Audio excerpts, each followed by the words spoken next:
بالله من الشيطان الرجيم بسم الله الرحمن الرحيم ولا تهنوا ولا تحزنوا وأنتم الأعلون إن كنتم مؤمنين وقال الله سبحانه وتعالى أيضا ووضع الكتاب فترى المجرمين مشفقين مما فيه ويقولون يا ويلتنا ما لهذا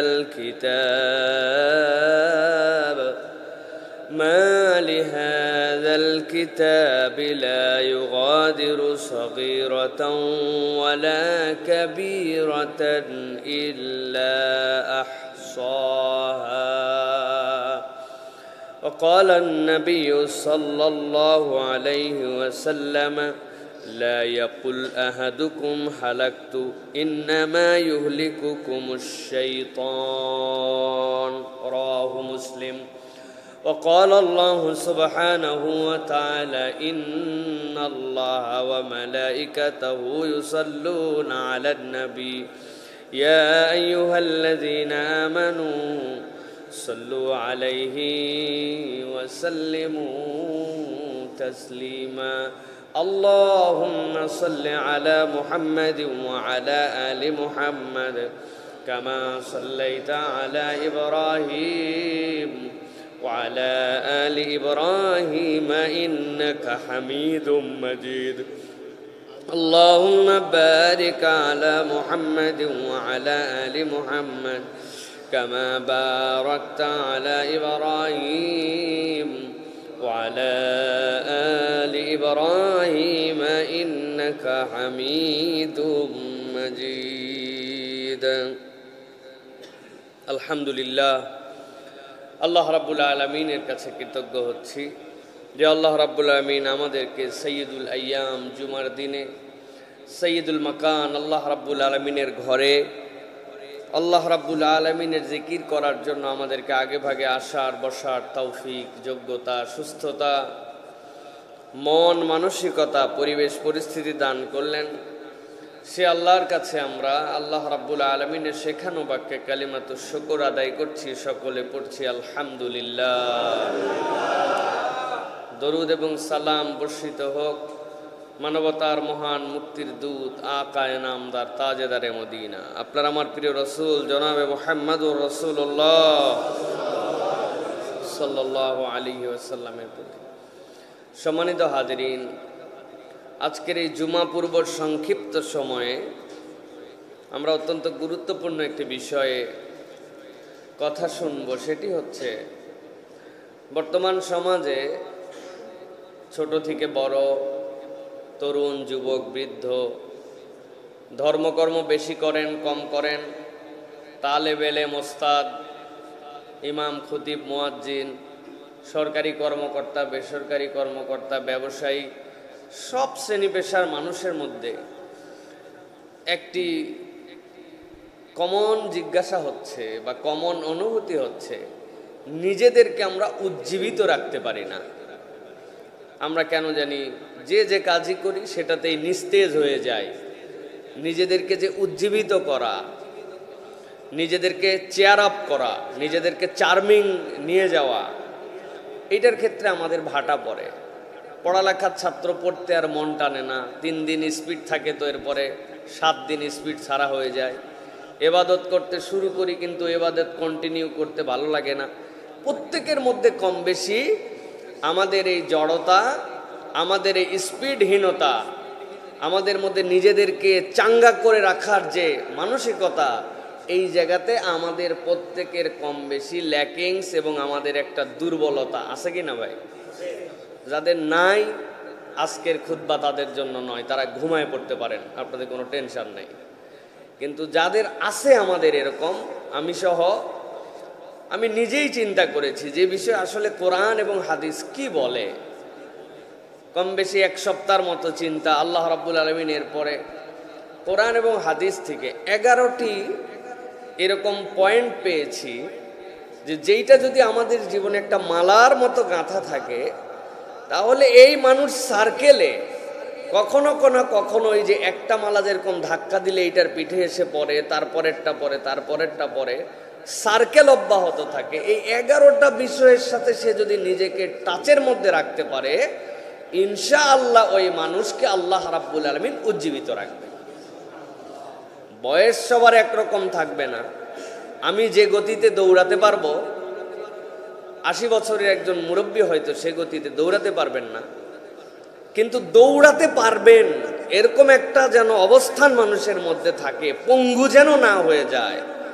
এইটুকু কনফার্ম করার জন্য ইবাদতে, আল্লাহ রাব্বুল আলামিনের দিকে আকর্ষণে, নিজের জীবনকে সামনের দিকে নিয়ে যাওয়াতে এই 11টা পয়েন্ট আমরা যদি একটু মনে রাখি, জানা জিনিস, জাস্ট আমি আবার আপনাদের জন্য একটু সম্পাদনা করে স্মরণ করে দেওয়ার জন্য চেষ্টা করব। তাহলে আজকে আমাদের জুমা পূর্ব আলোচনার টাইটেল হচ্ছে নিজেকে উজ্জীবিত রাখতে কোরআন হাদিসের আলোকে 11টি বিষয় নিজের জীবনে যুক্ত করতে হবে। শুনে মনে হচ্ছে যে কেমনি 11টা বিষয় মনে রাখবো, কিন্তু আপনি একটু খেয়াল করলে দেখবেন এগুলো সব আমাদের সাথে জড়িত। জাস্ট আমি আপনাদের জন্য একটু সামারি করে দেব, খুব সংক্ষিপ্তভাবে আপনাদের কাছে কিছু কথা বলতে চাই। নিজেকে উজ্জীবিত রাখার জন্য প্রথম পয়েন্ট যেটা, সেটি হচ্ছে আমাদের মনের মধ্যে একটা হতাশা আসে, বিভিন্ন কিছু নিয়ে আমাদের মধ্যে হতাশা আসে। এই হতাশার স্রষ্টা হচ্ছে শয়তান। হতাশাটা ঢুকায় দেয় শয়তান, আর আশাটা আসে আল্লাহ রাব্বুল আলামিনের পক্ষ থেকে। সুতরাং মনের মধ্যে এটা গেঁথে নিতে হবে, আমি হতাশ মানেই শয়তান আমার উপর ক্রিয়াশীল, আর আমি হতাশার থেকে মুক্ত মানেই আল্লাহ রাব্বুল আলামিনের প্রতি আমি আশাবাদী। সুবহানাল্লাহ। আল্লাহ রাব্বুল আলামিন হযরত ইউসুফ আলাইহিস সালামের ঘটনা যেটি বর্ণনা করেছেন, সেখানে মুমিনদের জন্য কিয়ামত পর্যন্ত কোরআনে ছোট্ট একটু আয়াতে কারিমা দিয়া আল্লাহ রাব্বুল আলামিন দিক নির্দেশনা দিচ্ছেন। ইউসুফ আলাইহিস সালামকে খুঁজতে যখন যাবে, আল্লাহ রাব্বুল আলামিনের পয়গম্বর যে কথা বলেছেন, আল্লাহ পয়গম্বরের কথা, ইউসুফ আলাইহিস সালামের আব্বার কথাকে এত পছন্দ করেছেন, কথাটা আল্লাহ রাব্বুল আলামিনের নয়, ইউসুফ আলাইহিস সালামের পিতার কথা। কিন্তু আল্লাহ এই কথাকে আল্লাহর কালাম বানায়া কোরআনে সংরক্ষণ করেছে। তিনি বলছেন, ইয়া বুনাইয়া, ও আমার সন্তানেরা, ইযহাবু, তোমরা রওনা করো। কোন দিকে রওনা করবে, কেন রওনা করবে? তিনি বলছেন, ফাতাহাসসু মিন ইউসুফ, ইউসুফকে খুঁজতে যাও। খোঁজার জন্য তোমাদেরকে দায়িত্ব দেওয়া হলো। ওয়াফিহি, তার ভাইকেও, ওয়ালা তাইয়াসু মির রাউহিল্লাহ, খবরদার এই খুঁজতে যে যদি খুঁজে না পাও, লোকেশন যদি চিনতে না পারো, ওই দুইজনকে যদি ট্রেস করতে নাও পারো, খবরদার আল্লাহ রাব্বুল আলামিনের আশা থেকে কখনো নিরাশাবাদী হইও না। আশা নিয়ে বের হয়েছ তুমি, শয়তান তোমাকে হতাশ করে দিতে পারে, কিন্তু কখনো তুমি হতাশ হবা না। খুঁজে পাও না পাও, তুমি নিয়ত করে বেরিয়েছ, তোমার জন্য নির্দেশ দিলাম, খোঁজার জন্য রওনা হয়ে যাও। আল্লাহ রাব্বুল আলামিন বলছেন, এরপরে সেই পয়গম্বর এমন একটি কথা বলেছেন, আল্লাহ যেটা এত পছন্দ করেছেন, ইন্নাহু, সেই ব্যক্তি যারা আল্লাহ রাব্বুল আলামিনের উপরে তাওয়াক্কুল করে খুঁজতে যায়, আল্লাহ রাব্বুল আলামিনের উপর ভরসা করে খুঁজতে যায়, আল্লাহ রাব্বুল আলামিনকে আশাবাদী মনে করে রবকে আশার জায়গায় রেখে যারা বেরিয়ে যায়, আল্লাহ রাব্বুল আলামিনের পয়গম্বর বলছেন, লা ইয়াউআসু মির রাউহিল্লাহ ইল্লাল কওমুল কাফিরিন, কেবলমাত্র কাফের সম্প্রদায় ছাড়া আল্লাহর উপরে আর কেউ নিরাশ হতে পারে না। ইমানদারের বৈশিষ্ট্য হবে আশাবাদী হওয়া। এই জন্য হাদিসে কুদসির মধ্যে আসছে, নবীজি সাল্লাল্লাহু আলাইহি সাল্লাম বলেছেন, তুমি তোমার রবকে যেরকম ধারণা করবে তোমার রবকে তুমি সেই রকম পাবে। সুবহানাল্লাহ। এর থেকে সাংঘাতিক কথা আমি আমার জীবনের শুনি নেই। এর উপরে বিশ্বাস করা, এর উপর অটল অবিচল হওয়া একজন ইমানদারের শক্তিশালী হওয়ার সবচেয়ে বড় দিক। আপনি আপনার রবকে যা ধারণা করবেন আপনি আপনার রবকে তাই পাবেন। সুবহানাল্লাহ। এই কথার মানে বুঝছেন আপনি ভাই? এই কথার ওয়েট, এই কথার ওজন, এই কথাটার আল্লাহ রাব্বুল আলামিনের পক্ষ থেকে কি বার্তা? আমি গুনাহগার, কিন্তু আমার রব আমি যত গুনাহ করতে পারি সেইটা ক্ষমা করতে পারেন।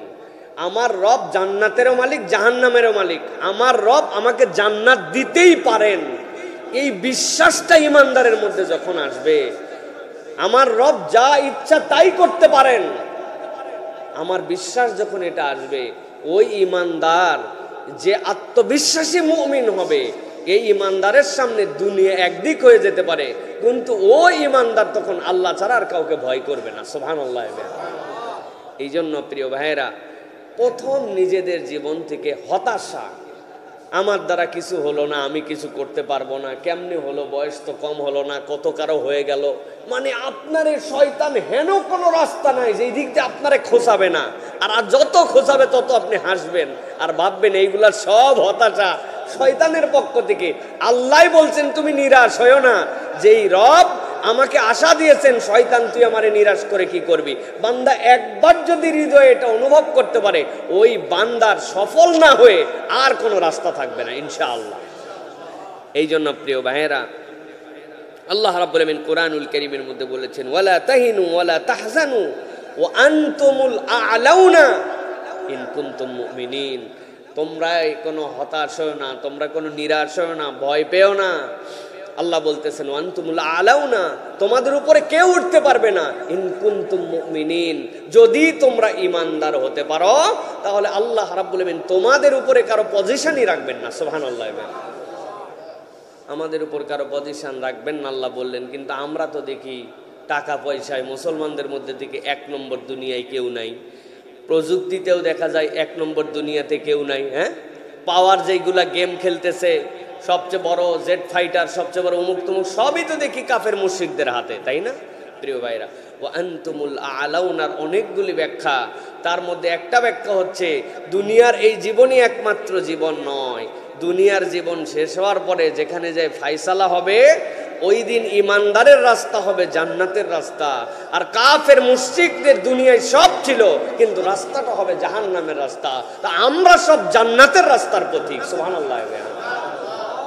এই জন্য প্রিয় ভাইরা, ইমানদার, ঈমান এইটার বিশাল দাম, এইটা আমাদেরকে সব সময় সংরক্ষণ করতে হবে। সহিহ মুসলিমের একটা হাদিস বলেছি আপনাদের কাছে, নবীজি বলছেন, লা ইয়াকুল আহাদুকুম হালাকতু, তোমাদের মধ্যে কেউ যেন এরকম কথা না বলে যে আমি ধ্বংস হয়েছি, আমি ধ্বংস হয়ে গেলাম। কেননা ইন্নামা ইউহলিকুকুমুশ শাইতান, শয়তান তোমাদেরকে এই ধ্বংসের এই প্রেরণাটা, এই কথাটা তোমাদের মধ্যে ঢুকায় দেয়। আপনি কেমনে ধ্বংস হবেন? আমি তো নিজেকে ধ্বংস করারও মালিক না, ধ্বংস হওয়ারও মালিক না। ধ্বংসও করতে পারেন আর পারেন আল্লাহ, সংরক্ষণ করতে পারেন আল্লাহ। আল্লাহ নিজেই বলছেন ইমানদারদেরকে, আল্লাহ রাব্বুল আলামিন তোমরা ভয় করো না, দুশ্চিন্তা করো না। তাহলে এই কথাটা আসে কার পক্ষ থেকে? শয়তানের পক্ষ থেকে। এই জন্য নবীজি বলছেন, আমি শেষ হয়ে গেছি, বরবাদ হয়ে গেলাম, আমার দ্বারা আর কিছু হবে না। জীবনে কখনো এই কথা মুখ দিয়ে উচ্চারণ করবেন। এখানে আরেকটা শিক্ষা আছে প্রিয় ভাই, আমরা নিজেরা নিজেদের ক্ষেত্রে বলি না, কিন্তু আমরা আমাদের বাচ্চাদের ক্ষেত্রে অনেক সময় এই ধরনের কথা বলি। ছোটদের ক্ষেত্রে, তোরে দিয়ে আর কিচ্ছু হবে না, তুই তো শেষ হয়ে গেছিস, তুই বাতিল। পাশের বাসার জন পারে আর তুই পারিস না, তোর সাথের জন আগায় গেল, তোর হয় না কেন? আমরা এরকম করে ডিমোটিভেটেড করি মানুষকে। এই ডিমোটিভেটেড করাও শরীয়তে নাই। আপনি তাকে উৎসাহ দিবেন, আপনি তাকে এগিয়ে যাওয়ার জন্য বলবেন। নেগেটিভ জিনিস মানুষের জীবনে অনেক সময় প্রভাব পড়ে। আপনি কি জানেন নবী করিম সাল্লাল্লাহু আলাইহি সাল্লাম কতগুলি নাম রাখতে মানা করেছেন? এর মধ্যে একটা নাম হচ্ছে সফলতা। আপনি নাম রাখছেন একজনের, এই সফলতা, সফলতা আছে, কয় না সফলতা নাই। আসলে তো সফলতার নাম, এই জন্য এই যে সফলতা তার নাম রাখছেন আপনি। সফলতা আছে, কয় সফলতা নাই।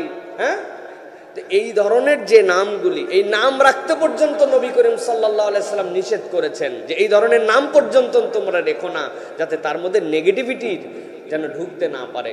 এই জন্য প্রিয় ভাইরা, 1 নম্বর নিজেদের জীবনে শপথ নিতে হবে যে আমি ইমানদার, আমি হতাশ হব না, আমার ভরসার জায়গাটা হবে আল্লাহ। ভরসার জায়গা কোন জায়গা? আল্লাহ। এটা 1 নম্বর বিষয় প্রিয় ভাইরা। 2 নম্বরে তাওয়াক্কুল এবং আশাবাদী হওয়া। কোনো ব্যক্তি যদি ডিমোটিভেটেড হয়, নিজের উজ্জীবনী শক্তি খুঁজে না পায়, আল্লাহ রাব্বুল আলামিন বলছেন তার জন্য দায়িত্ব হচ্ছে তাওয়াক্কুল নির্ভর হওয়া। তাওয়াক্কুলটা হবে আল্লাহ রাব্বুল আলামিনের প্রতি, আল্লাহর প্রতি ভরসা করতে হবে। যখন বান্দা আল্লাহর প্রতি ভরসা করবে, তাওয়াক্কুল করবে, তাওয়াক্কুলটা বুঝবে, ওই বান্দা কখনো নিজেকে অনুজ্জীবিত আর রাখতে পারে না।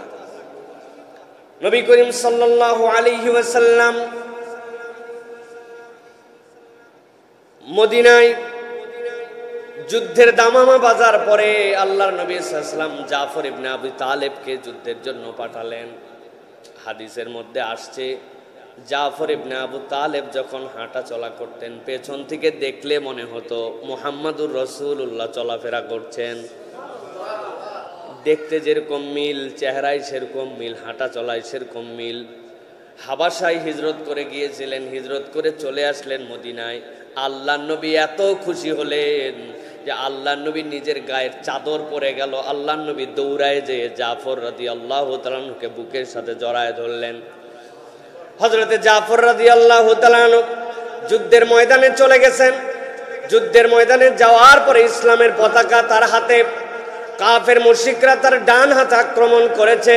করার পরে তিনি পতাকাটুকু বাম হাতে আশ্রয় গ্রহণ করেছেন, বাম হাত তার কর্তন করে ফেলেছে। হযরতে জাফরের পরে দাঁত দিয়ে কামড়ায় ধরে ইসলামের পতাকা উঁচু করে রেখেছেন। এরপরে জাফর রাদিয়াল্লাহু তাআলা আনহুকে যখন হত্যা করে ফেলা হয়েছে, শহীদ করে দেওয়া হয়েছে, এরপরে জাফর রাদিয়াল্লাহু তাআলা আনহুর পতাকা অন্য সেনাপতির হাতে গিয়েছে। নবীজির কাছে এই খবর এসেছে, জাফর রাদিয়াল্লাহু তাআলা আনহুর 3টা সন্তান ছিল। এর মধ্যে একজনের নাম ছিল আব্দুল্লাহ, আরেকজনের নাম আওন, আরেকজনের নাম মুহাম্মদ। এই জাফর রাদিয়াল্লাহু তাআলার 3 সন্তানের মধ্যে যেইটার নাম মুহাম্মদ, বাপ যেরকম দেখতে সন্তান ওরকম দেখতে, তার মানে এই সন্তানটাও দেখতে নবীজির মতো ছিল। সুবহানাল্লাহ। যার বাপের 2 হাত কর্তন হয়ে গেছে, যুদ্ধে শহীদ হয়ে গেছে, উনি বাড়িতে আসছেন, সন্তানগুলারে ডাক দিছেন। জাফরের 3 সন্তান আল্লাহর নবীর কাছে এসে তারে আদর করে। চাচার কাছে স্নেহ নয়, নবীজি তাদের মাথায় হাত বুলান, আর আল্লাহ নবীর চোখ দিয়ে ঝরঝর করে 2টা চোখ দিয়ে পানি পড়ে যাচ্ছে। জাফরের স্ত্রী দূর থেকে দেখেছেন, ইয়া রাসূলুল্লাহ, ইয়া হাবিবাল্লাহ, আপনার জন্য আমার পিতামাতা কুরবানি হোক।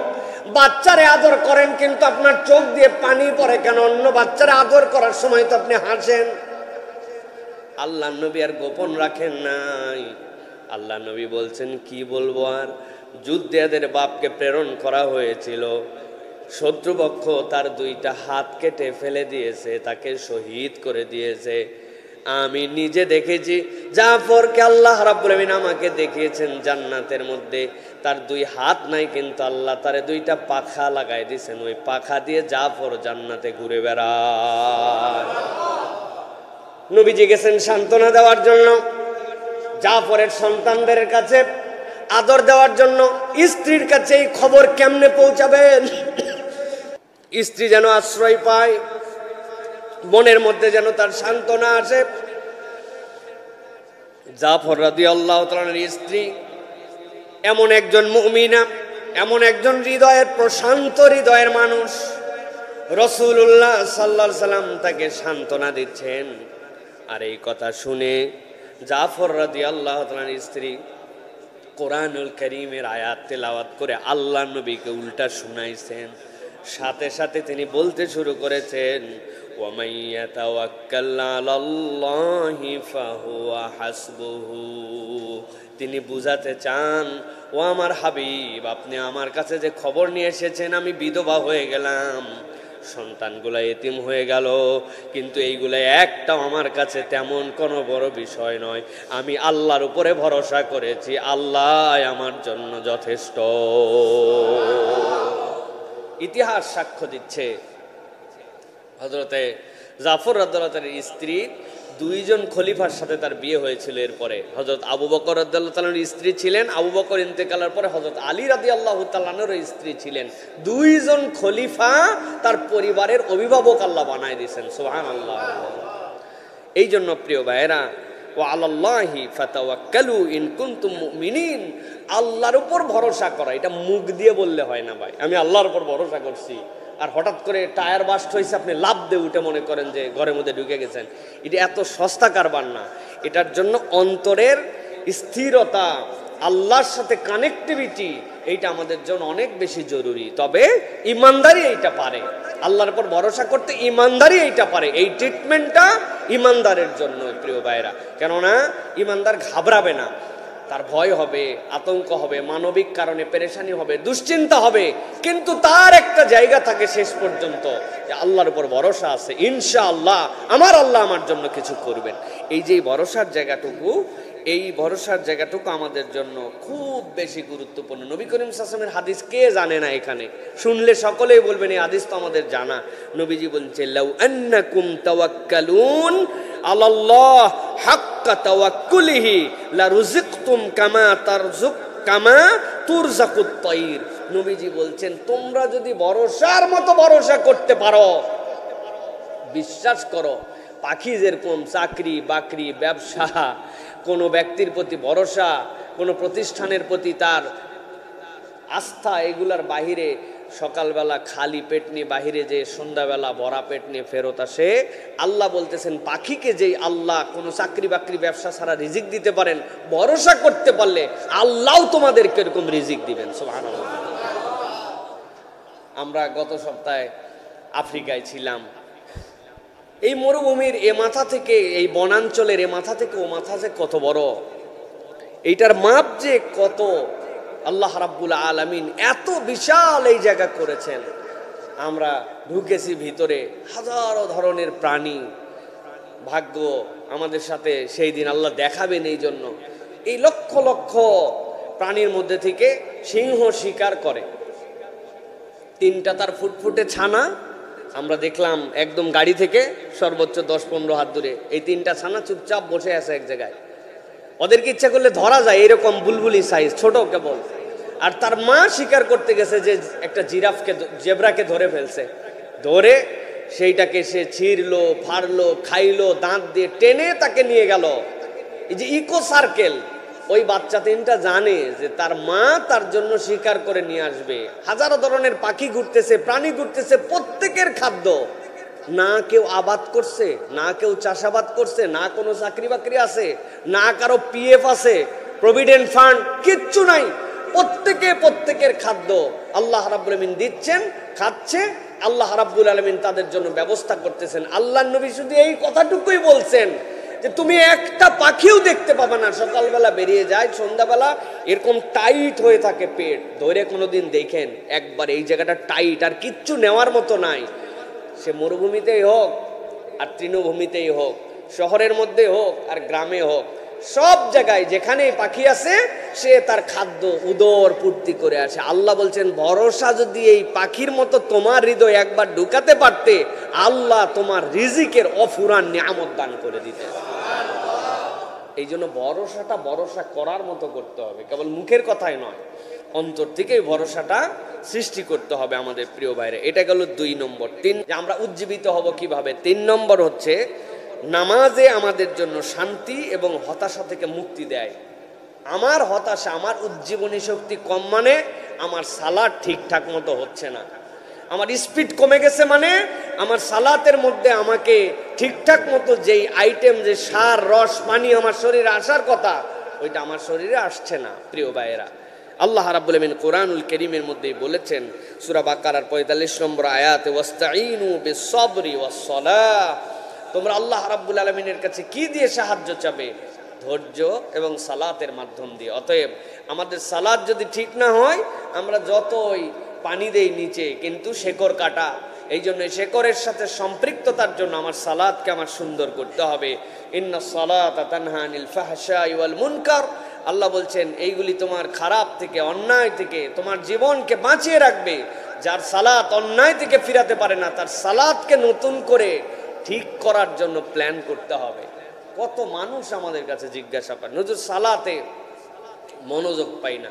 আমি 3টা আমলের কথা অনেক আগের থেকে বলেছি আপনাদের কাছে, আমরা প্র্যাকটিস এখনো ঠিকঠাক মতো করতে পারি না। 3 আমল করলে 70% সালাত আপনার ঠিক, বাকি 30% শয়তানের ওয়াসওয়াসা থাকলে বাকি স্টেপ নিতে হবে। এর 1 নম্বর, সালাতে দাঁড়ানোর পর এদিক সেদিক তাকানো যাবে না। আপনার সিজদার জায়গাকে আপনাকে টার্গেট ঠিক করে একদম চোখটুকু ওইখানেই রাখতে হবে। আপনার সিজদার জায়গায় আপনার চোখ রাখতে হবে। ডানে নড়াবেন, বামে নড়াবেন, উপরে মাথা তুলবেন, নিচে তুলবেন, আপনার মনোযোগ আসবে না। একদিন 2 রাকাত সালাতে প্র্যাকটিস করে দেখেন, সিজদার জায়গা যেটা টার্গেট ঠিক করে গুলির মতো ওই জায়গাতেই আপনার চোখ রাখতে হবে। রুকুতে যাবেন, 2 পায়ের মাঝে এই জায়গায় তখন আপনার চোখ থাকবে। সিজদায় তো চোখ রাখবে, খোলা থাকবে, কিন্তু সিজদায় চোখ রাখার তো জায়গা নাই। কিন্তু এই 2টা জায়গায় চোখ ঠিক রাখতে হবে। আমার চোখ ঠিক থাকে না, বেশিরভাগ মুসল্লির চোখ ঠিক নাই, নামাজে চোখ ঠিক নাই। 2 নম্বর, ট্র্যাডিশনাল 3 তাসবির রুকু সিজদা বাদ দিয়ে দিতে হবে। 7 তাসবিতে রুকু, 7 তাসবিতে সিজদা, এর কমে আমি উঠব না। এটা আপনি ঠিক করেন 2 রাকাত নামাজে, আজকেই জুমার সালাতের পরে আপনি করে দেখেন। আর 3 নম্বরে, যদি এর পরেও ঠিক না হয়, নবীজির যে আমলটি আমরা বাদ দিয়ে দিছি সেটি হচ্ছে আউযু বিল্লাহি মিনাশ শাইতানির রাজিম পরে বুকটা কিবলার দিকেই থাকবে, মাথাটা শুধু কাত করে দিয়ে 3 বার থুতু ফেলার মতো ইশারা করতে হবে। এই 3টা আমল করে দেখেন, আপনার সালাতের মধ্যে আপনি নতুন সৌন্দর্য খুঁজে পাবেন ইনশাআল্লাহ। প্রিয় ভাইয়েরা, বাকি যে 30 ভাগ, ওইটার জন্য আলাদা ডোজ আছে। সূরা কেরাতগুলা ঠিক করা, মাঝে মাঝে নিজেকে পানিশমেন্ট দেওয়া। নামাজের মধ্যে পানিশমেন্ট কি? আমি আলাম তারা কাইফা ফাআল রাব্বুকা বিআসহাবিল ফিল আলাম ইয়াজআল কাইদাহুম ফি তাদলিল এই পর্যন্ত মনোযোগ রাখছি। তারপরে দেখি মন অন্য দিক গেছে, আমি আবার আলাম তারা শুরু করছি। করার পর 3 আয়াত পরে মনোযোগ আবার আলাম তারা পড়ছি। 1 রাকাতে সুন্নতে নফলে 7 বার আলাম তারা পড়াইছি। বেটা তুই ঠিক হবি, তারপরে আমার কেরাত শেষ হবে। 3 দিন করলে শয়তান বলবে বাপরে বাপ, হ্যাঁ তো মাত্র 7 আয়াত পরে এখানে কয়টা সওয়াব পাইতো, এখন এমন টাইট দেওয়া দিছে 1 রাকাতেই কয়েক হাজার সওয়াব কামাই করছে। এর সাথে লাগার দরকার নেই, তুই মনোযোগ দিয়ে তাড়াতাড়ি শেষ কর 2 রাকাত। সিস্টেম আছে ভাই, নিজের নামাজকে শৃঙ্খলাবদ্ধ করা। এইটা যদি করি তাহলে কি হবে, আমার যে হতাশা, জীবন থেকে হতাশা দূর হবে। আপনি মিলাতে পারবেন না। আল্লাহ রাব্বুল আলামিনের হিসাব বাহ্য চোখে আপনার সবকিছুর হিসাব মিলবে না। আল্লাহর হিসাব আল্লাহ রাব্বুল আলামিন জানেন কিভাবে আপনাকে দিবেন, কিন্তু আল্লাহর কথায় আপনাকে ঈমান রাখতে হবে। ইন্নাস সালাতা তানহা আনিল ফাহশাই ওয়াল মুনকার।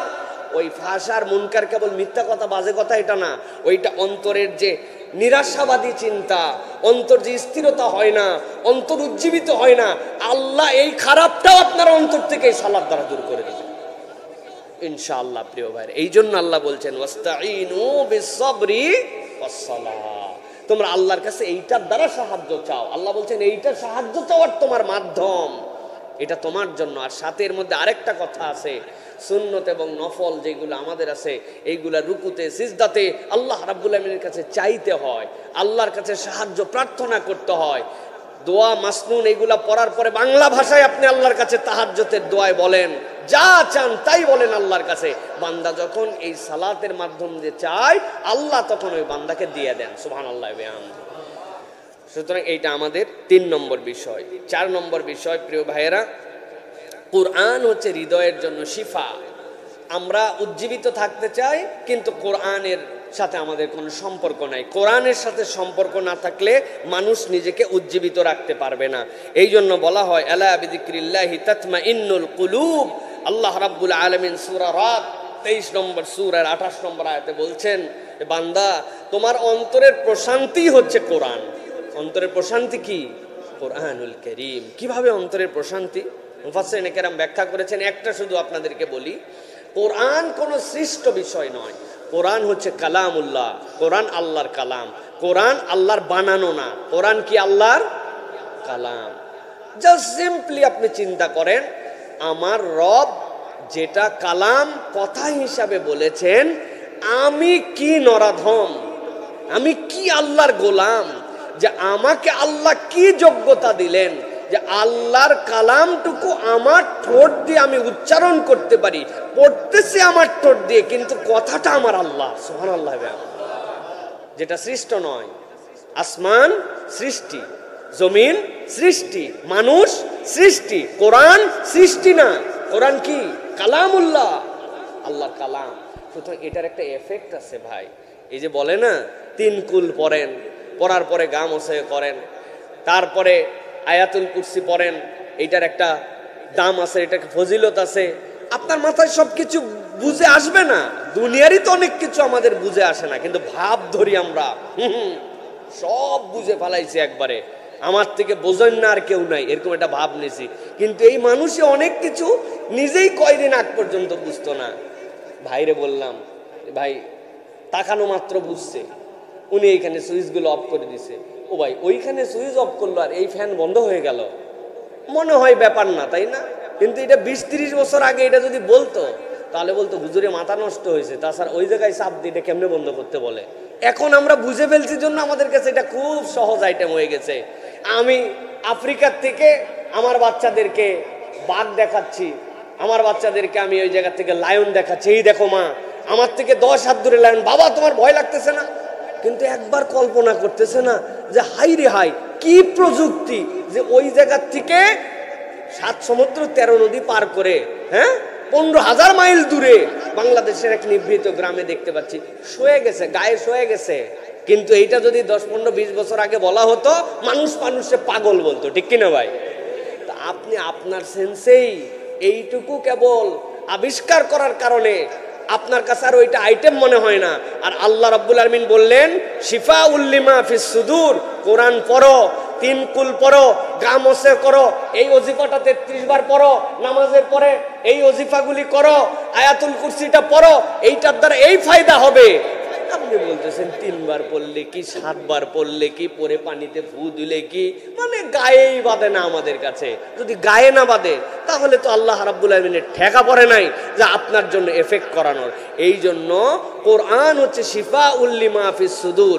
আপনি যদি 10 মিনিট প্রতিদিন কোরআন না পড়েন, কোরআনের আয়াতের সাথে আপনার কানেকশন না থাকে, আপনি তো স্থিমিত হবেনই হবেন, আমল চলে যাবে, অন্তর মরে যাবে। এই জন্য অন্তরকে বাঁচায় রাখতে হলে কোরআনের সাথে সম্পর্ক রাখতে হবে, এর কোনো বিকল্প নাই, এর কোনো বিকল্প চিন্তাই নাই। আমার এমফিলের সাবজেক্ট ছিল যেটি comparative religion, Munshi Mohammad Meherullah analytical study. উনার জীবনের অনেক ডিবেটের কথা আমরা শুনেছি। বিখ্যাত ব্যক্তিত্ব ছিলেন। 1903 সাল, আজ থেকে 120 বছর 22 বছর আগে এই মানুষ যদি এই যশোর, খুলনা, ফরিদপুর এই বেল্টে আল্লাহ রাব্বুল আমিন প্রেরণ না করতেন, তাহলে এই বেল্টটা খ্রিস্টান অধ্যুষিত জনপদ হয়ে যেত। এক ব্যক্তির প্রচেষ্টায় পুরা আমরা ইমানের এই সিলসিলা পেয়েছি।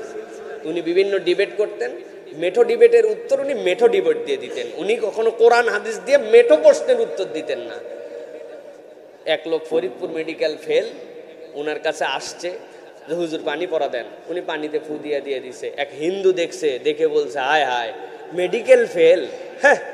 আর উনি দূর থেকে ছু ছু ছু 3টা পানির মধ্যে মারি, এটা কি কাজ হয়? এর কোনো প্রমাণ আছে যেটাতে কাজ হয়? উদামিস একটা ফু দিয়ে দিলেন। উনি বলছেন যে এটার প্রমাণ আছে।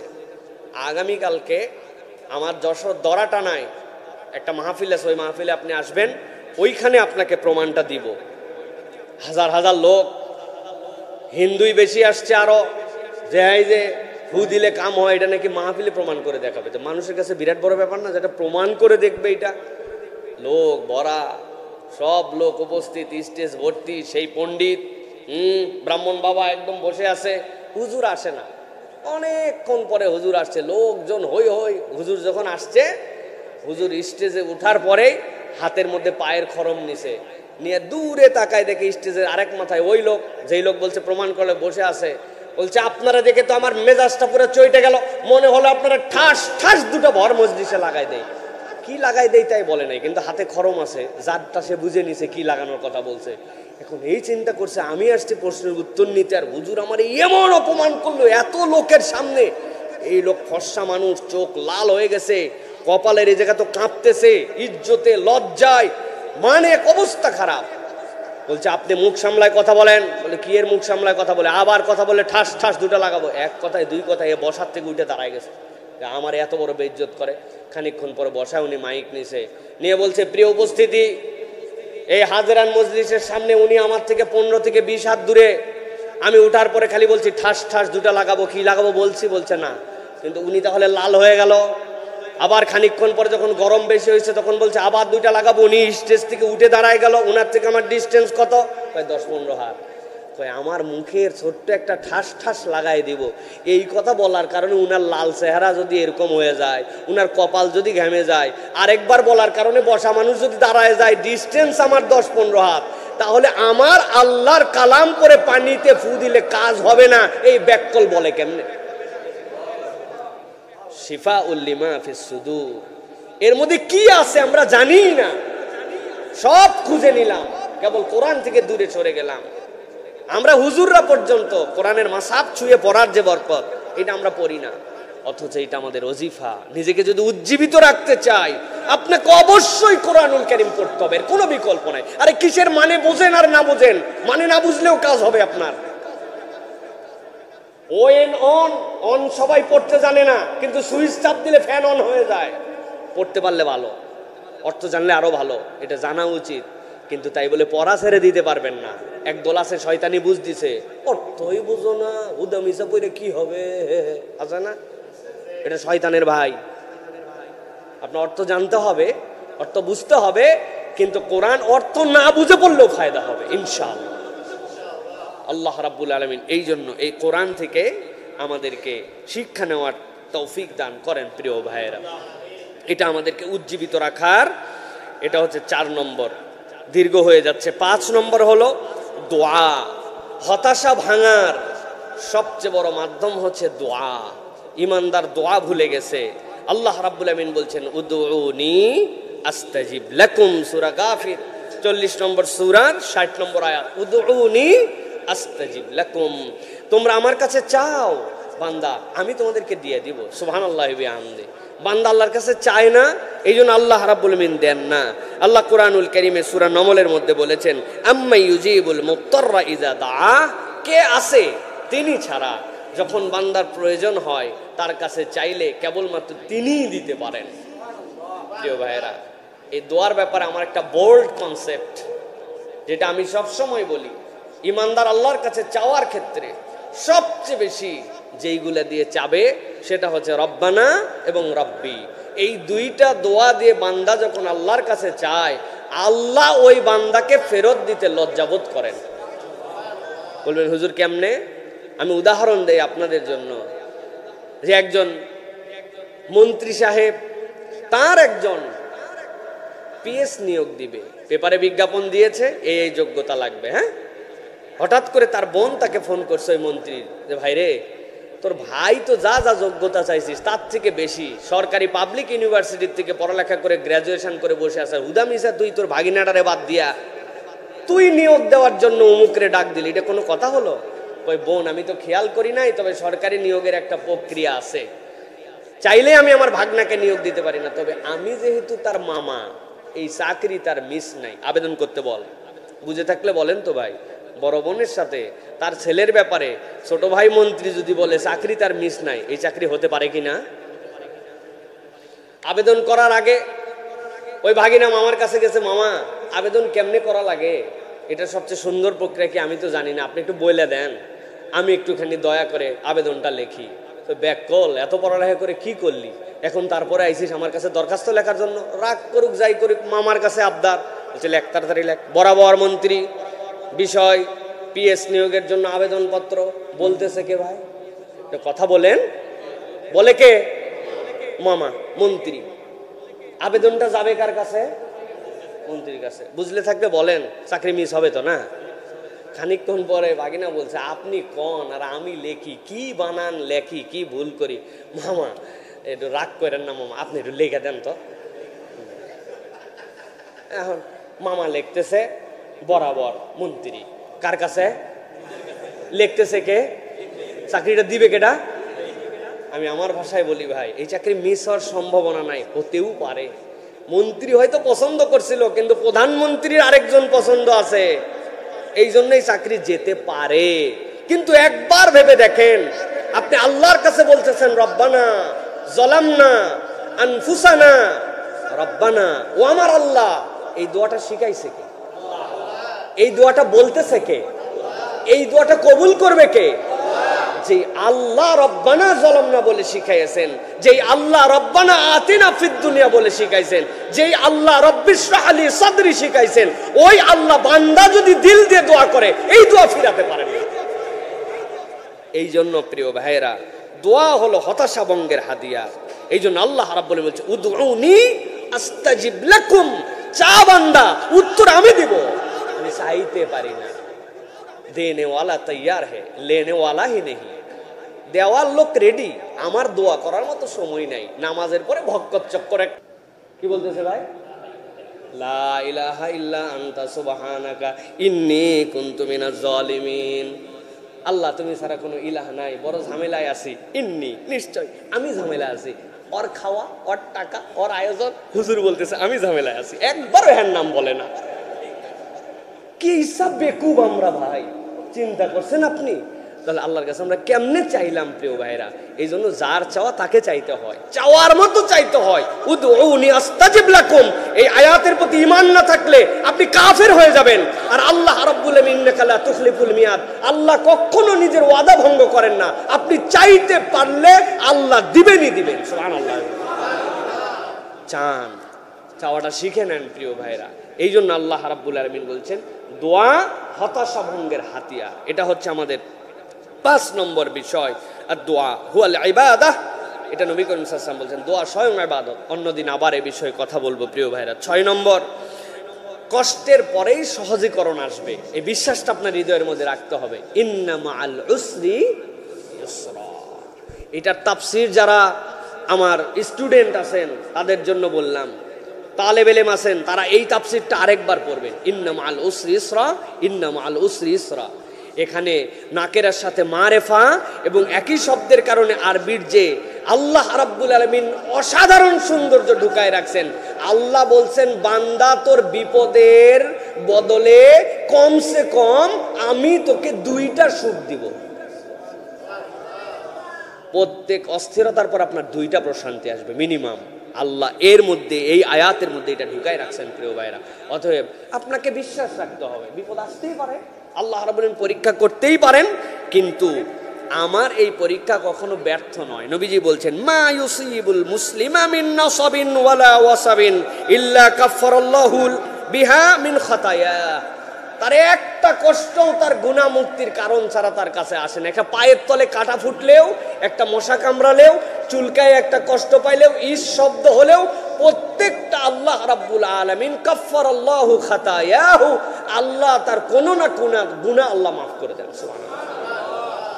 কি ঈসা আল্লাহ আমার প্রতি রহম করছেন। আমি আমার চোখের দেখার বলে উষ্টা খাইছি, উষ্টা খাই আমার নোকে ব্যথা লাগছে, আর আল্লাহ বলছেন ব্যথা পাইছিস যেহেতু যা, কিছু গুনাহ মাফ করে দিলাম। কে ঈসা ব্যাককল বান্দা, এটা চিন্তা করছেন? নিজে নিজে ধাক্কা খাইছে, না দেখে নিজে নিজে এক জায়গায় উষ্টা খায়, কপাল নিচু আছে, তুই দেখা ওঠ না, ওইটাই কপালে লাগায় কপাল ফুলাই বলছে। আল্লাহ বলছে কপাল তো ভুলে গেছে, ব্যথাও তোমার বান্দা পাইছে, কিন্তু ইস যে করছিল, কপাল যে ফুলছিল, কিছু গুনাহ আর মাফ করে দাও। সুবহানাল্লাহি বিহামদি। এই জন্য আল্লাহ রাব্বুল আলামিনের প্রতি ভরসা রাখতে হবে। কষ্ট আছে, সুখ আসবেই। কে বলছেন এইটা?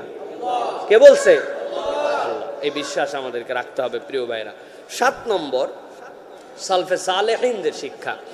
2 জনের কথা বলবো। ইমাম ইবনে আহমদ ইবনে হাম্বল বলছেন যে আল্লাহর প্রতিশ্রুতিতে আস্থা রাখে সে কখনো ভেঙে পড়ে না। আমি আল্লাহর দেওয়া প্রতিশ্রুতিতে আস্থা রাখছি যে রব্বুল আলামিন আমার কষ্ট দেওয়ার মালিক, সুখ দেওয়ার মালিক। আল্লাহ রাব্বুল আলামিন কষ্টের পরে সুখ দেন। এই প্রতিশ্রুতিতে যে আস্থা রাখে সে কখনো ভেঙে পড়ে না। আর ইমাম ইবনুল কাইয়ুম বলছেন মুমিন প্রতিটি পরীক্ষাতে সুযোগ খোঁজে। বুঝছেন বিষয়টা?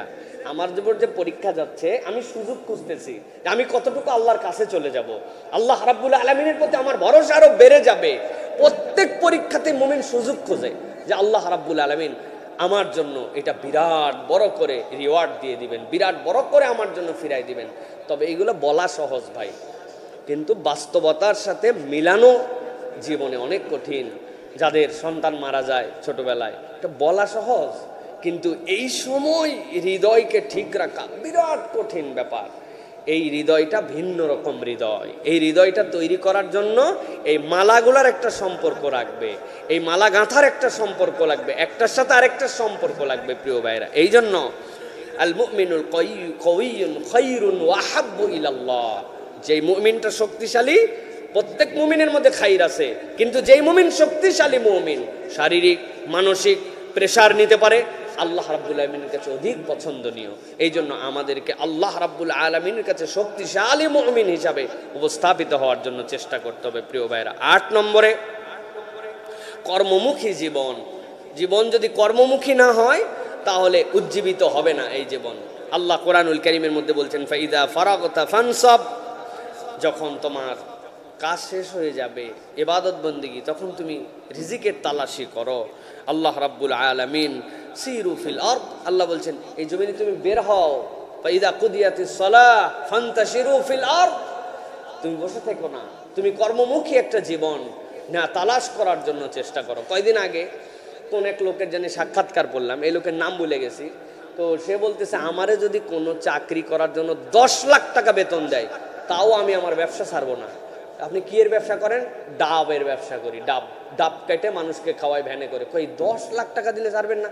কই ওইটার সকাল সন্ধ্যা ডিউটি আছে, ওইটার হিসাব কিতাব আছে। আল্লাহ প্রত্যেক দিন ডাব বিক্রি করে আমার 2000 টাকা দেয়, মাসে 60,000 টাকা ভ্যানের উপরে ডাব বিক্রি করে 1 টাকাও কাউরে না দিয়া কষ্ট করে এই যে জামা কাপড় কালা হয়ে গেছে, এইটা আমার ডাব কাটা জামা, আমি এই কামাই করি, এইটা থুয়ে আমি কি দুঃখে পেরেশানির মধ্যে যাবো? 8টার সময় উঠতে হবে, 5টায় বের হবে না, আবার ওভার টাইম করা লাগবে, তার থেকে বিদায় হলে ছুটির জন্য দরখাস্ত করতে হবে, অসুস্থ হলে অসুস্থ শরীর নিয়েও বেতন বাঁচানোর জন্য যাওয়া লাগবে। আমার দোকান আমার ব্যবসা, আমি চাইলে করি না চাইলে না করি, 10 লাখ টাকা দিলেও আমি করবো না। এটা কি ভাই? এটা হচ্ছে ফাইদা কুদিয়াতিস সালাহ ফান্তাশিরু ফিল আরদ, আল্লাহর জন্য নিজেকে ডেডিকেটেড করে দেওয়া। অমুক চাকরি না হলে আমি করব না, তুমুক পজিশন না হলে আমি যাব না। লেটস স্টার্ট, আপনি শুরু করেন, রব্বুল আলামিন আপনাকে বরকত দিয়ে দিবেন। এই জন্য আল্লাহ রাব্বুল আলামিন চাকর দেখতে পছন্দ করেন না, আল্লাহ রাব্বুল আলামিন উদ্যোক্তা দেখতে পছন্দ করেন। নবী করিম সাল্লাল্লাহু আলাইহি ওয়াসাল্লাম সাহাবায়ে কেরামকে উদ্যোক্তা বানায় দিয়েছেন। হিজরত করে আসছে, আসার পরে বলছে যা যা লাগবে সব বলো, প্রয়োজনে একটা স্ত্রীকে তালাক দিয়া তোমারে দিয়ে দেব, সম্পদ অর্ধেক তোমারে দেব। বলছে তুমি যা বলেছো পৃথিবীর ইতিহাসে এই কথা কেউ বলে নাই বন্ধু, তোমার সাথে আমার বন্ধুত্ব হয়ে গেল। নবীজি বিভিন্ন জনের সাথে বিভিন্ন জনের বন্ধুত্ব পাতায় দিয়েছেন, কিন্তু তোমার কাছে কিচ্ছু চাই না, শুধু বাজারের রাস্তাটা আমাকে একটু চিনায় দাও। বাজারে গেছেন, বাকিতে এক জায়গার থেকে পণ্য কিনছেন, কিনে নিজের দোকানদারি করছেন, করে ওইটা বিক্রি করে লাভ করে ওর বাকি শোধ করে দিয়েছেন। এই সাহাবীর জীবনে বলা হয়েছে আল্লাহ তার এই প্রচেষ্টায় এত বরকত দিয়েছিলেন, উনি যদি ধুলাও নিয়ে বসতো তাও আল্লাহ রাব্বুল আলামিন ধুলাতেও তার জন্য বরকত দিয়ে দিত। আমি আছি হুদাই খালি গোলাম হওয়ার ধান্দায়, কবে আমারে কে চাকরি দিবে, আমি সেই জায়গায় চাকরি করব, তারপরে আমি যাব, মানে আমার প্ল্যানের কোনো শেষ নাই প্রিয় ভাইরা। অথচ আশপাশে কত পরিবেশে কত কিছু করার মতো আমার হাতে আছে, আমি সেইগুলাই নেই না। এই জন্য প্রিয় ভাইরা আমাদেরকে উদ্যোগী হতে হবে, কর্মমুখী জীবন খুঁজতে হবে। আগে ছাত্ররা প্রাইভেট পড়াতো, এখন নাকি পড়ালেখার সময় পায় না, এই জন্য প্রাইভেট পড়ায় না, আছে না ভাই? আমরা ইউনিভার্সিটি, পাবলিক ইউনিভার্সিটিতে পড়ে বাচ্চা কাচ্চাকে পড়াইছি, আব্বার বোঝা যেন হালকা হয়, নিজের আয়ের হাত খরচটা যেন বের করতে পারি। এখন উনার রিল্যাক্সের সময়, যেইটুকু সময়, এর বাইরে উনি পড়ায় না, কাউরে শিখায় না, কারো কাছে ছাত্ররা আর পড়াতে যায় না, এইরকম মেন্টালিটিরও কিছু মানুষজন আছে প্রিয় ভাইরা। এই যে এইগুলোর থেকে আমাদের বেরিয়ে আমাদেরকে কর্মমুখী জীবন খোঁজার জন্য আমাদেরকে চেষ্টা করতে হবে। 9 নম্বর যেটা প্রিয় ভাইরা, শিক্ষা এবং দক্ষতা অর্জন করা। আল্লাহ কোরআনুল কারীমের মধ্যে সূরা জুমারের মধ্যে বলেছেন, কুল হাল ইয়াস্তাউিল্লাযীনা ইয়ালামুনা ওয়াল্লাযীনা লা ইয়ালামুন। এই দুনিয়াতে যারা চেনে জানে আর যারা জানে না, এই দুই দল এক হতে পারে না। এই জানা মানে আল্লাহকে চেনা, এই জানা মানে ঈমানকে জানা। কিন্তু অল ওভার আপনি জেনারেল মিনিংয়ে যদি নেন, তাহলে যেই ব্যক্তি দক্ষ আর যে ব্যক্তি দক্ষ না, যেই ব্যক্তি শিক্ষিত আর যে ব্যক্তি শিক্ষিত না, এই দুই ব্যক্তি কখনো সমান হতে পারে না। আমরা দক্ষতা ভিত্তিক আমাদের কোনো জ্ঞান নাই, রাগ করেন না আপনারা, মাইন্ড করেন না। আমরা উগান্ডায় গেছি, উগান্ডায় এক মাদ্রাসায় গেছি। সেই মাদ্রাসায় যাওয়ার পরে সেখানে আমরা দেখেছি, বাচ্চাদের সাথে কথা বলেছি, বাচ্চাদের তিলাওয়াত শুনেছি। বিশ্বাস করেন এই বাচ্চাগুলি ছোট ছোট 5, 6, 7 বছর থেকে বয়স থেকে, কিন্তু এদের কাছে যখন আমরা আরবিতে কথা বলছি তখন এই আরবি কথাগুলি প্রত্যেকটা বাচ্চা বোঝে। ওরা সোহেলি ভাষার লোক। হ্যাঁ, মাদ্রাসার খাওয়া দাওয়ার অবস্থা খারাপ, সেখানকার তারা পিছিয়ে পড়া জনপদ। এই টুকটুক বাচ্চা বলেন হুজুর এগুলো আরবি আমরাও বুঝি, এত সহজ না। ওদের এক ওস্তাদ বলছে তোমাদের কাছে বাংলাদেশ থেকে মেহমান আসছে, তোমাদের মধ্যে কেউ একজন কি আসো যে এসে তোমাদের মেহমানদেরকে, সিলেক্টেড না, কেউ আসো আসো, কে আসবে এই মেহমানদেরকে শুভেচ্ছা জানাবে। তারা একজন সাহস করে উঠে এসে আমাদেরকে যে শুভেচ্ছা বাণী তারা উপস্থাপন করেছে, আমি আব্দুল্লাহ সাইফুল্লাহ হয়তো ওর বয়সে লায়ক ছিলাম না। শায়েখ আহমদুল্লাহ মজা করে তাদেরকে বলছেন যে ইনশাল্লাহ ভালো করে পড়ালেখা করো, তোমাদের মধ্যে যে ভালো করবে বাংলাদেশে নিয়ে যাওয়ার পরে সুন্দরী একটা মেয়ে দেখে তারা বিয়ে দিব। এই কথা যেই বলছেন আরবিতে, পিচ্ছি পিচ্ছি বাচ্চা কাছে সব হ হ হ করে হাসতে শুরু করছে। যদি না বুঝে এইটার মানে তাহলে হাসতো তারা। ওরা খাওয়ায় দুর্বল, নানান কিছুতে দুর্বল, কিন্তু পড়ালেখায় আরবি ভাষা এগুলাতে সব কিছুতে আগায়, দক্ষতা তাদের মধ্যে আছে। আর আমরা দাওরা ফারেক, কামেল পাস, আরবিতে একবারে গ্রাজুয়েশন শেষ করছি, 2 কলম আরবি লিখতে পারি না, 2 কলম আরবি বলতে পারি না, আরবির একটা ইবারতের অর্থ পর্যন্ত বলতে পারি না। এরকম লোক তো আমাদের দেশে নাই, তাই না? ভরি ভরি ভরি ভরি আমাদের যারা আরবির কথা বলছি, আপনারা আছে খুব জোরে বলছেন। এইগুলো যেগুলো ইংরেজি পড়েন না, এগুলাও আল্লাহর দয়া কি পরিমাণ যে ইংরেজি পারে এটা তো আমরা বুঝি।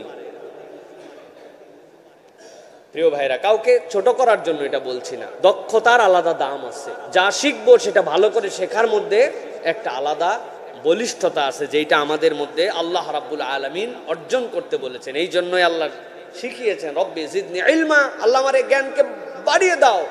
এটা না থাকলে আপনি চার্মিং পাবেন না, আপনার নিজের মধ্যে একটা আত্মবিশ্বাস আপনি পান না, আপনি কিছুই জানেন না, ভালো করে কিচ্ছুই শিখেন নাই, সবগুলা হাও হাও হাও হাও উপদ্য উপদ্যে। কোনো একটা ফোনের ব্যাপারে আপনার যে একটা গাম্ভীর্য, একটা জ্ঞান অর্জন করা নাই। ফারায়েজ যদি ধরা হয়, বেশিরভাগ মাদ্রাসার ছেলে পেলে বলবে না হুজুর আসলে তো কঠিন বিষয়, ওল আসাবা এগুলো কিছু কিছু পড়ছিলাম কিন্তু এখন পারি না। ভাই, ইসলামী শরীয়তের সবচেয়ে বড় ফারায়েজের দিক, এটা 7 দিন লাগে ঠিক মতো শেখার জন্য। একটা ছাত্র যদি খালি এটাই মাহের হয়, পারদর্শী হয়, সমাজে তার প্রভাব পড়ে যাবে, মানুষজন তার কাছে দৌড়ায় আসবে, আমার সম্পদের হিসাব বের করে খাট খাট করে আপনি বেড়ে দিবেন। এটার ব্যাপারেও আফসা আফসা ধারণা, কোনো ধারণা নাই আমাদের।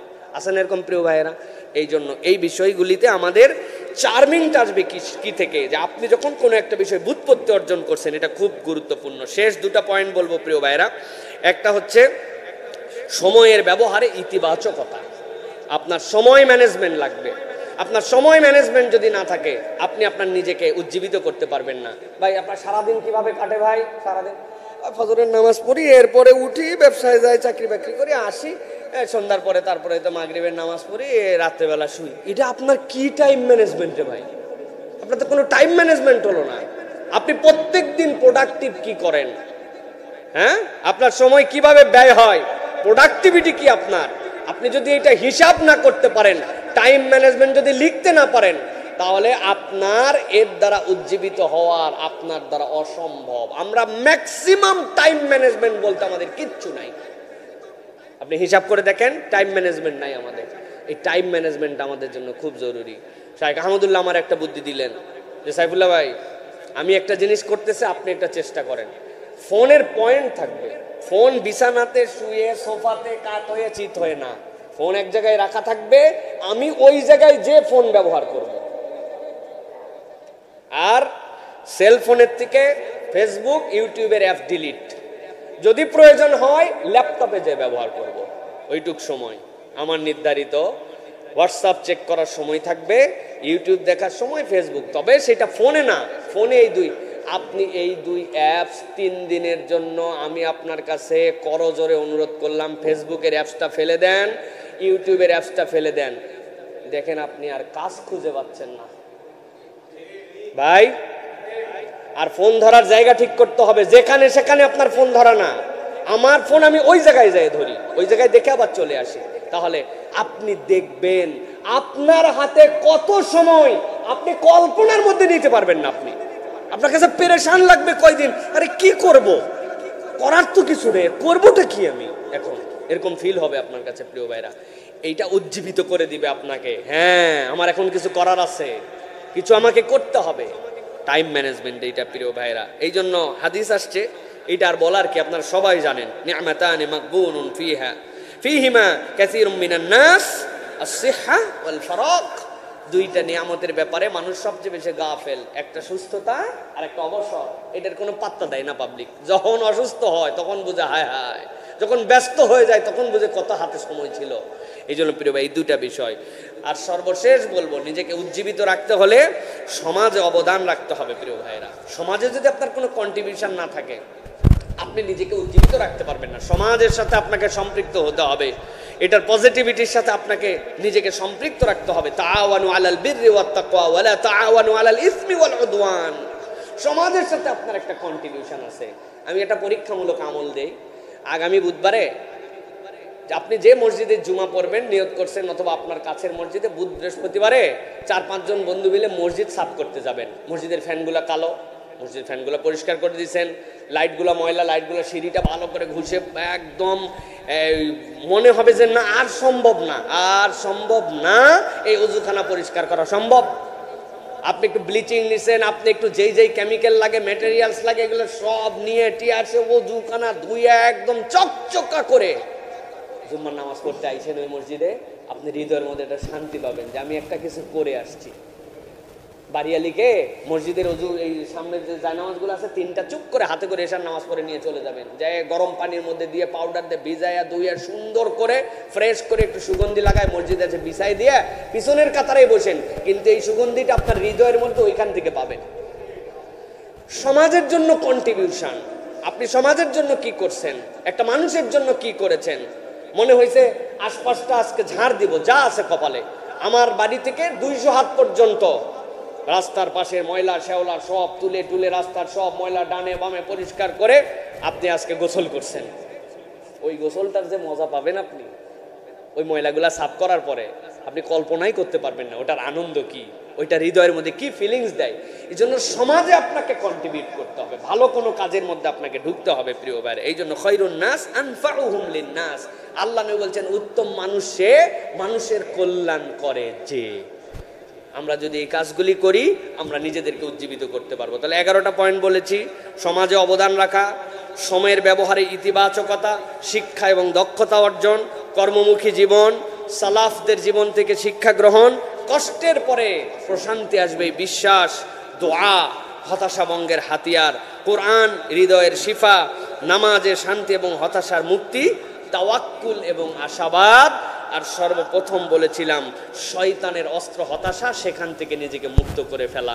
আমরা যদি এই মালাটা সার্কেল আকারে রাখি ইনশাআল্লাহ আল্লাহ রাব্বুল আলামিন আমাদেরকে আমাদের জীবনকে সুন্দর করে দিবেন। যদি ভুলে যাই এই পয়েন্টগুলি সমস্যা নাই। এই যে আমার ছেলেপেলেরা 20-30 জন এরা আসে, এরা ইউটিউবে প্রোগ্রামগুলি দেয়, আপনারা দেখে নেবেন। এখান থেকে কত কিছু সার্চ দিয়ে খুঁজলেন, আপনি যে মসজিদে জুমার সালাত আদায় করেছিলেন সেখানের এই বিষয়টা আমার জানা দরকার, এইটা না একটু সার্চ করে খুঁজে 5 মিনিট কাজে লাগাতে পারেন। বড় কোনো আলেম ওলামাদের এই বিষয়গুলি যেন আপনি একটু শুনতে পারেন। ফাও ফাও ওই সংবাদের উপরে চটকদার টাইটেল দেখে দেখে রাতকে দিন একই নিউজ ক্লিকের পরে ক্লিক করে যাচ্ছি, একটা সাবজেক্ট শুনে শেষ করছি। এটাও তো আপনার একটা প্রোডাক্টিভিটি, যে 15 মিনিটে একটা লেকচার প্রত্যেক দিন শুনি আমি, যেটা শুরু আছে শেষ আছে, এরকম একটা জিনিস শুনলাম। তাহলে হবে কি, আমাদের এই মাইন্ড সেটআপটা পরিবর্তন হবে। আল্লাহ রাব্বুল আলামিন যেন আমাদেরকে উজ্জীবিত হয়ে আল্লাহর জন্য কিছু করার তৌফিক দান করেন। মুমিন কখনো একদম হতাশ হবে না, আল্লাহ রাব্বুল আলামিনের উপর ভরসা ছাড়া কখনো চলবে না। আল্লাহ যেন তৌফিক দান করেন।